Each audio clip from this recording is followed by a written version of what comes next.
back, everyone! Thank you for tuning in today to my YouTube series, Become an Advocate. If you've kept up with my videos so far, you might already know that I absolutely love this time of year. I love being able to wear sweaters, drink warm apple cider, but one of the things that I appreciate most about fall is getting to walk outside and see the crisp autumn leaves all around me.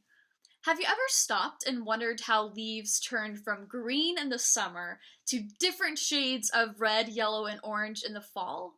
Well, all of this has to do with photosynthesis and chlorophyll. In the spring and summer months, leaves often look green because they're actively producing a lot of chlorophyll. Chlorophyll is the pigment that gives leaves their green color. Now, in the spring and summer months, trees are actively getting a lot of sunlight, and chlorophyll can use this sunlight in conjunction with carbon dioxide and water to help the tree produce its own food in the form of sugar. Now, in the fall months, this process is slowed down because the temperature is decreased and there's less sunlight for the trees to be able to use. But don't worry, trees are still able to stay alive and healthy during the winter months because they've produced so much sugar during the spring and summer that they can carry it over and use that in the winter. But keep in mind, we don't just see a lack of green in our leaves during the fall months, but rather a variety of colors like orange, yellow, and red. We see these different colors because of the pigments that are being produced in the leaves. During the spring and summer months, these pigments are still produced, but they're often masked by chlorophyll, causing the leaves to be soft.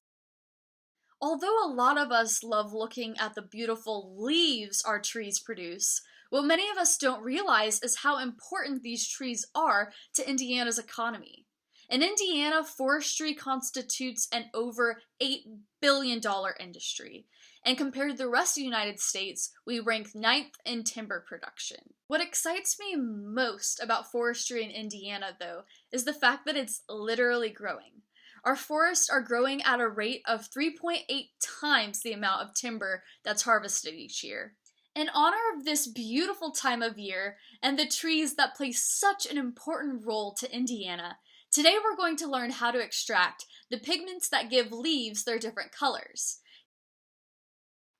Different colored leaves. I'm going to be using red and green, but use whatever colors you want. Shallow container to put our leaves in, and rubbing alcohol. Next, we're going to begin ripping the leaves into little pieces in their respective bowls. This is going to help us be able to extract the chlorophyll and the other color pigments. Next, we'll let our ripped leaf pieces be submerged fully in ethanol and let them sit. This is what my leaves look like at time 0. I'm going to let them sit and check on them in about an hour. After 1 hour, you can see that some of the pigments have already come out into the ethanol. Now I'm going to let them wait for about 10 hours in total. So after 10 hours, you can see we have a lot of pigment in our ethanol. I'm now going to remove the leaf matter, and here you can see what's left over and just the ethanol alone. If you want to see even more pigment than what I have at 10 hours, try leaving your leaves in ethanol for 2 to 3 days.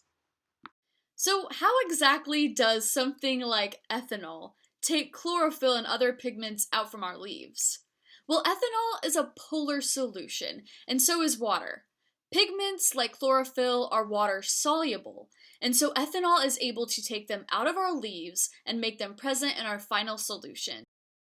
I hope you all enjoyed learning about how leaves get their color and how important forestry is to the state of Indiana. Please subscribe to my channel below so you can stay up to date on all of the exciting content I'll be releasing in the future. And I hope you have a happy fall.